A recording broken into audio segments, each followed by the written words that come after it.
you to imagine a feeling that is probably incredibly familiar to you. Like you're just walking down the street, maybe you're talking to a friend or, just sitting quietly, and suddenly you feel it. Oh, I know exactly what you're going to say. Right, that little buzz in your pocket. It's that phantom vibration. Yep. You reach it down, your hand almost moving on pure instinct. You pull out your phone, you tap the glass, and, well, nothing is there. Absolutely nothing. No message, no alert.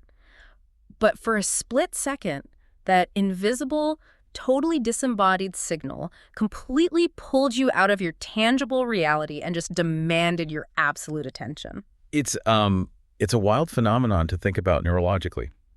Because what's actually happening there is that our nervous systems have essentially been rewired. Like physically rewired. Pretty much. Yeah. Rewired to respond to an invisible call. Because our devices deliver variable rewards, meaning we never know when we're going to get a text or an email or like. So our brains just become hypervigilant. We're just constantly waiting for it. Exactly. We become so desperate for that little hit of dopamine that our brain actually misinterprets the friction of our clothing or, a random muscle twitch in our thigh as a notification. That is wild. Yeah, we're literally hallucinating signals from a machine. That is genuinely unsettling when you put it that way. Like we're anticipating the distraction so much that our bodies just invent it. Yeah. And that tension, that constant tug of war between the concrete world around us and that digital ghost in our pockets, that is the mission of today's deep dive. That's a great topic. And a mast that must withstand the rages of the seas, the luring of the chance. Roll through the ocean, know where you will arrive. Itaca slits in horizontal. We are exploring a fascinating modern musical masterpiece that takes that exact psychological phenomenon and elevates it to the level of myth. It makes this massive, audacious argument that our glowing digital screens are quite literally the modern equivalent of the Homeric sirens. Which completely reframes how we think about attention, right? Right. I mean, the core idea here is that the ancient myths haven't disappeared at all. Right. They haven't been relegated to dusty textbooks. They've just mutated. They've adapted into the technology we carry with us every single day. Totally. So the source material we're using to guide this exploration is a track called Odysseus, and it's created by a cyberband project called Lynnheage. Yeah. Now, really quickly, before we go any further, I need to pause and clarify the pronunciation of the band for you, because it is notoriously mispronounced. It's Lynnheage. Yep. You pronounce it Lynnheage. The H is right in the middle, spoken cleanly.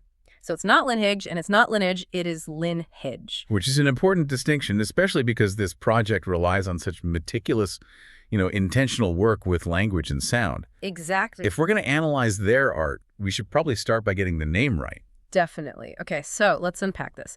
The premise we're looking at is what happens to the human soul, to our capacity for real-world connection, and to our ultimate life purpose when the classical story of the Odyssey violently collides with our modern digital reality. Yeah. So how exactly does Lynnheage set this up? What's fascinating here is that they don't just tell you about this collision through the lyrics. They actually make you feel the tension in your bones through the sonic landscape, like before a single word is even sung. Wow, really? Yeah, the conflict between the analog world and the digital world is established entirely through the instrumentation itself. You essentially have two completely different musical ecosystems fighting for dominance. Wait, so before we even get to the poetry, the instruments themselves are acting out the narrative. Precisely. So the foundational sound of the track is built on this incredibly grounding, tactile, ancient Mediterranean bouzouki. Oh, right.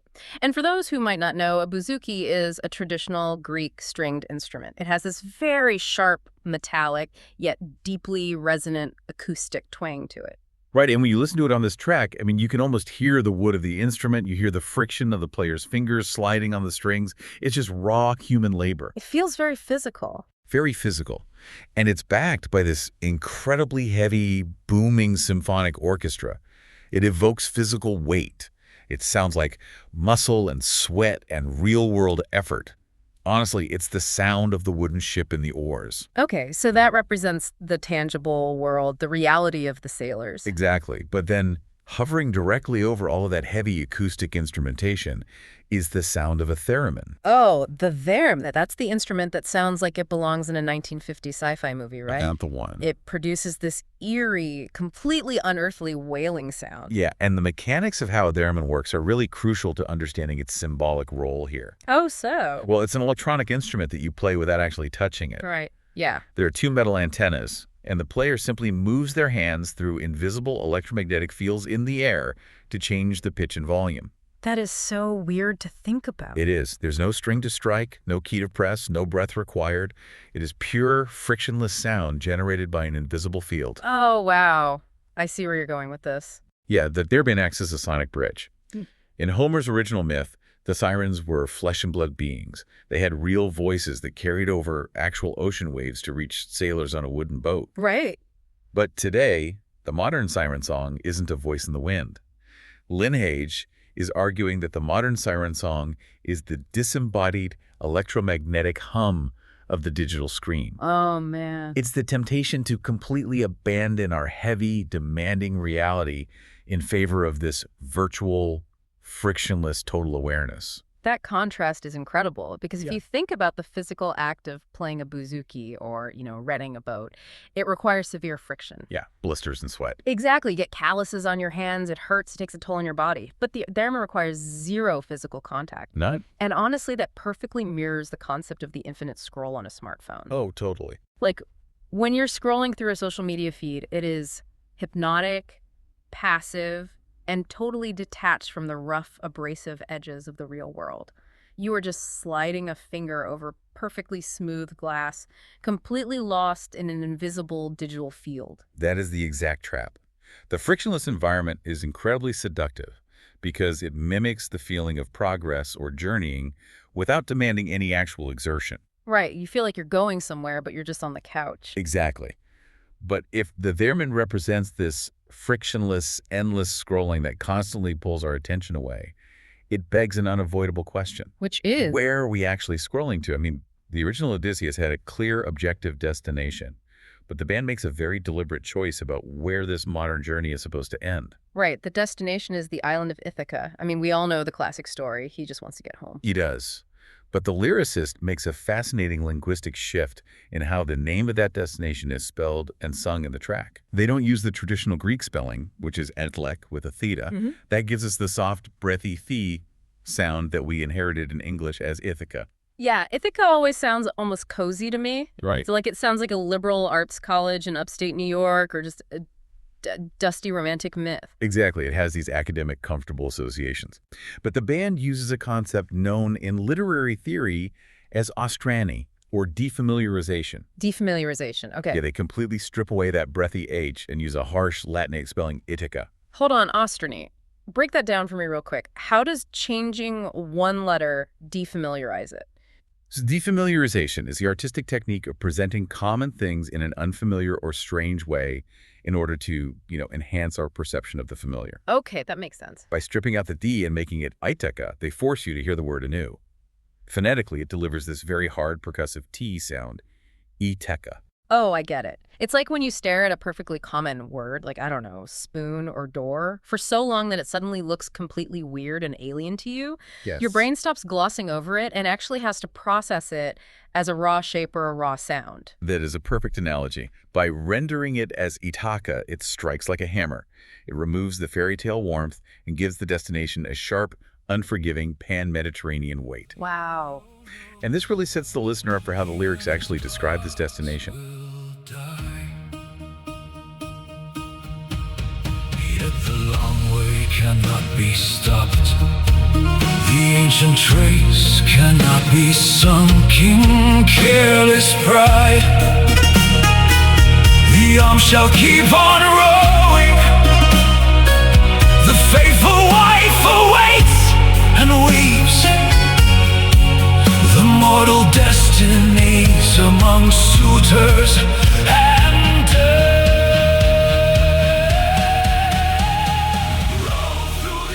When the vocals finally introduce the island, the lyric is, Itaca sleeps in horizontal masks and won't wake up to your cry and your fright. Okay, here's where it gets really interesting. Horizontal masks. Yeah. If you picture a smartphone or a tablet or a laptop just lying flat on a desk, what is it? It is quite literally a horizontal mask. It is a piece of black glass. Exactly. It's an inert object that mimics a face or a window, but is ultimately flat and lifeless. And the lyric says it won't wake up to your cry and your fright. That hits hard. It really does. Because if you're listening to this on your smartphone right now, you might be thinking, hey, I get a lot of value from my screen. It connects me to people. Sure. But what the track is arguing is that the screen offers no real reciprocity. If you are in genuine distress, if you're crying out in fright, that piece of glass cannot hold you. Right. It cannot offer tangible comfort. It's basically a one-way mirror. Which brings us to a massive philosophical crisis, honestly. Oh, for sure. Because if we connect this back to the journey, and our destination, Itaca, has been flattened into this passive, unresponsive piece of glass that just stares blankly back at us, doesn't that render the entire journey pointless? It makes it feel like a complete scam. It is. It's the destruction of an ancient concept called telos. Telos? Yeah. Telos is an Aristotelian idea that basically means ultimate purpose or the inherent end goal of a thing. In the classical Homeric world, human life is defined entirely by its telos. The endpoint gives the journey its meaning. Odysseus endures a decade of horrific suffering. Monsters, storms, losing his men because the solid physical earth of his homeland exists. Right. The reality of the destination justifies the agony of the voyage. Because reaching that endpoint will make the suffering make sense. It resolves the tension. Exactly. But Lynnheage shatters that classical structure entirely. They deliver one devastating line in the chorus that just upends the whole myth. They sing, "Row through the ocean, know where you will arrive." Know where you will arrive. Man, that is incredibly bleak. Is it? It completely pulls the rug out from under the whole concept of a hero's journey. If there is no arrival, what is the point? Well, it's bleak, but it reflects a very uncomfortable modern cultural truth. Today, our culture is utterly obsessed with efficiency, optimization, and metrics. Oh, absolutely. We want immediate telemetry. We want to track our packages, our heart rates, our likes. If an action does not yield a guaranteed, measurable arrival or a quick return on investment, we just view it as wasted effort. Yeah, we want the hack. We want the shortcut to the destination. Right. So if the modern world tells us that the physical journey guarantees no arrival, why would anyone endure the agonizing friction of real-world devotion? Right. Why bother? Why put in the messy, unquantifiable labor of maintaining a marriage or building a local community or mastering a difficult craft when digital convenience allows you to passively observe a simulated version of those things through a screen? Wow. I mean, why row the boat when the siren offers you a high-definition video of the shore? I see the logic, I do, but I have to push back on that mindset because reducing life and human connection to passive digital observation entirely masks our true existential purpose. It is a massive trap. Go on. It reminds me of what happens when you rely too heavily on navigation apps. Oh, that's a good comparison. Right. You could be driving through a stunningly beautiful, majestic mountain pass, but you find yourself staring obsessively at the GPS on your dashboard. Yeah, tracking the little blue dot. Exactly. You're watching that dot inch along the glowing line, making sure you're making optimal time, and you completely forget to look out the windshield at the actual world. You prioritize the digital map over the physical territory. That is a brilliant way to frame it. And that's exactly how the modern sirens operate. They want us to stare at the map and ignore the mountain. Exactly. The screen promises that if you just keep scrolling, if you just keep consuming information, you will eventually achieve some sort of total awareness or arrival. But it's an illusion. So this creates a paradox then. If the destination has been reduced to a horizontal mask, and if rowing the boat guarantees that we will nowhere arrive, then why on earth should we keep rowing? Right. Why not just give in to the vermin and let the digital hum take over? This raises the most important question of the entire piece, and it pushes us into Lynnhage's radical redefinition of what a modern hero actually is. Okay, I love this part. Because their answer isn't to just drop the oars and pick up the phone. Listen to how the lyrics describe the modern protagonist. They sing, "The hero knows that weakness is his bread, and his glory is a rope that shall not snap." Weakness is his bread. That is so contrary to our typical comic book definition of heroism. Totally. We usually think of heroes as invincible, overcoming every obstacle to plant a flag at the finish line. But in the digital age, invincibility and objective victory aren't the point. Lynnheage is arguing that the modern hero is not heroic because they managed to reach some idealized perfect shore. Right. They are heroic, precisely because they keep their hands on the raw, heavy wooden oars in the face of a void.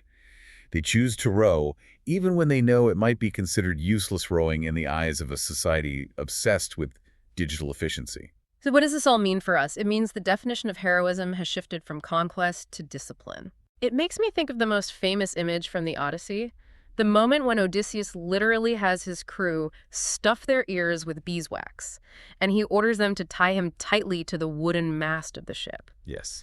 He does this so that when he hears the sirens, he won't be able to throw himself into the sea to get to them. Right, he recognizes his own weakness, which ties perfectly back to the lyric.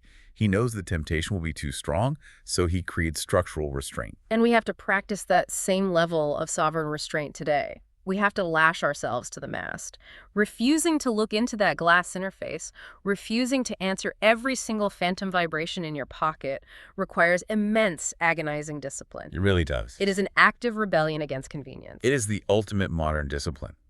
Tech platforms are engineered by some of the smartest minds on the planet to constantly urge us to peek, to monitor, to check in. Oh, for sure. It's all gamified. Right. They exploit our evolutionary desire for connection. But refusing to yield to that temptation, choosing the friction of the analog world, is the only way to keep the ship on its actual course. And what I find so beautiful and frankly redeeming is how the song ends. Because it doesn't just leave us lost at sea in a state of existential dread. No, it doesn't. It reminds us that there are final traces of reality that still demand our attention. The lyrics near the very end shift focus and say, "The faithful wife awaits and weaves the mortal destinies among suitors and death." The loom is still turning. That is the crucial takeaway from those final lines. Right. While we are distracted by the digital ghost, while we're mesmerized by the vermin, the analog world is still operating. Flesh and blood life is still happening. Yeah. Real people still demand our presence, our love, and our physical labor. The tangible world does not hit pause just because you are looking down at a screen. It absolutely does not. And that realization completely redefines our telos, our ultimate purpose. The true purpose isn't found in reaching a final destination, and it certainly isn't found in the shallow infinite of the digital mirror. Right. The true telos is found in the discipline of the journey itself. It's the act of preserving the sacred embodied weight of real-world presence. Oh, that's good. That is what turns the so-called useless rowing into an act of supreme spiritual triumph. You triumph over the modern siren simply by choosing to hold the wooden oars. Wow. By choosing the friction of reality over the frictionless illusion. To sort of synthesize this whole deep dive, Lynnhage's Odysseus is holding up a mirror, a horizontal mask, if you will, to our modern lives. Yeah. It shows us that our screens are constantly luring us away from the heavy, meaningful labor of living. True heroism today isn't about slaying a literal monster. It's about having the sovereign discipline to stay grounded in the messy, beautiful, real world when the virtual world is just screaming for your attention. It's about recognizing the inherent value of the struggle itself, independent of the outcome. Yeah. And I want to ask you, the listener, to really think about this today. Where are the horizontal masks in your own life? Where might you be trading the physical weight of the oars, like the real tactile relationships, the difficult conversations, the hands-on experiences for the passive phantom hum of the Behrman? Where are you choosing the easy digital distraction over the difficult but rewarding analog reality? And as you think about that, I want to leave you with one final lingering thought that really builds on what Lynnheage has done here. Okay, let's hear it. If you look back at the ancient myths, the sirens were terrifying because they promised forbidden knowledge, but their ultimate goal was to lure sailors to a brutal, violent physical death on the jagged rocks. Right, total destruction. But our modern digital sirens operate completely differently. In fact, they do the exact opposite. They don't threaten physical death at all. They offer absolute physical safety. They offer a perfectly sterile, climate-controlled environment on your couch where you never have to face the elements, you never risk physical harm, or endure the awkwardness of unscripted human interactions. It's true. But they offer that perfect safety at the cost of a complete spiritual shipwreck. You survive, technically, but you never actually live. You survive, but you never actually live. That is a chilling thought to end on, but a super important one. Thank you so much for joining us on this deep dive into the digital mythos. Keep your hands on the oars, stay sovereign, and whatever you do, don't let that phantom vibration pull you away from the friction of the real world. We will catch you on the next one. The sirens hover. Now let the music sing to empty waters.